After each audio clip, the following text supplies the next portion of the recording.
this was just kind of weird to me. Here's Deion Sanders. Yeah, we have a mashup of two different things he said.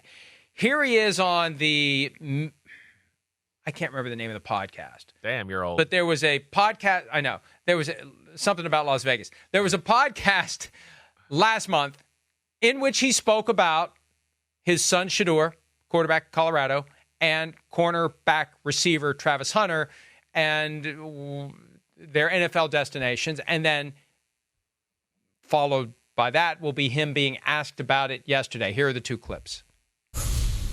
All this is subjective because I know where I want them to go. Mm-hmm.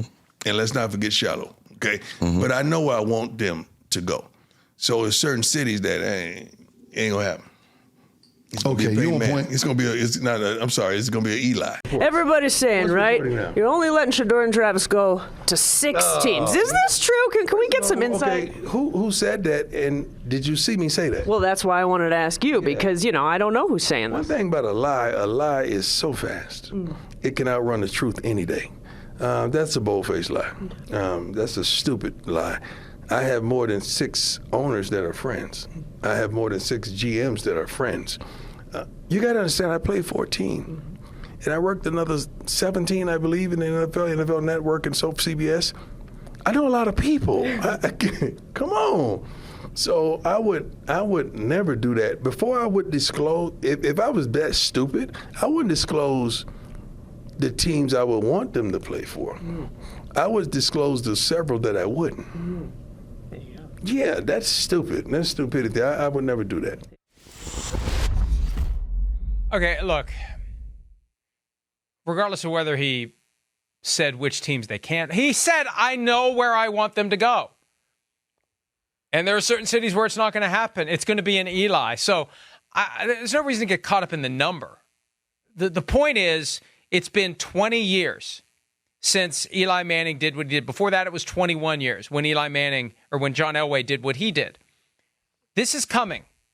And I don't know whether, like, Deion is being more careful now or whatever, but look, I've been rooting for this power play for years, and he's in the perfect position to be the one who's out front for Shedeur and Travis Hunter.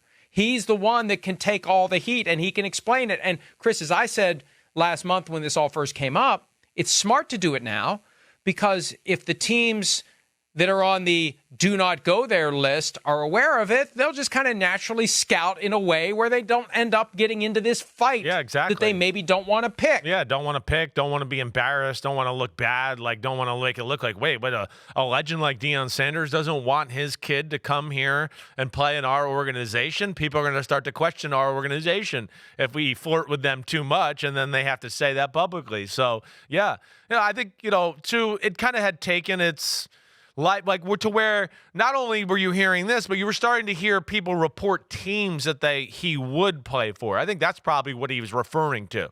And I do think I saw a few articles written about it where they were insinuating the teams that Deion was alluding to that he'd want his kids or the DB to play for a little bit, right? So maybe that's where he got a little annoyed by it, whatever else. But he's also probably, doesn't want to disrespect anybody and has got some relationships with people, like you said, that, he's certainly not trying to be disregard them or be mean in any way to those people. But when he says both, I know where I want them to go, and there are going to be certain cities that aren't it. When you say I know where I want them to go, yeah, you would think it's a shorter list. It implies it's not. It implies it's not 25 teams. Yeah. It implies there is a short list. I know where I want them to go. I know where I don't want them to go. He said both. And my point is, do it. Do it. Be the trailblazer that makes it easier for other players who are in the top of the draft to push back against this idea that you're going to be told, here's where you're working, here's where you're working for, here's who you're working with, here's where you're living. You have no say in the matter whatsoever. We have your rights for 4 years with a 5th-year option and 2 franchise tags if we want to do it. Then there's nothing you can do about it. There is something you can do about it because you back it up by saying, I'm just not going to play for you. That's the key. It's not just, I don't want to play for you. It is, you have drafted me and I won't play for you because I got $20 million in the bank and I don't have to worry about whether or not I sit out a full season of football. Hi, it's Mike Florio. Thanks for watching PFT on YouTube. Hit subscribe for the latest news and analysis from Pro Football Talk.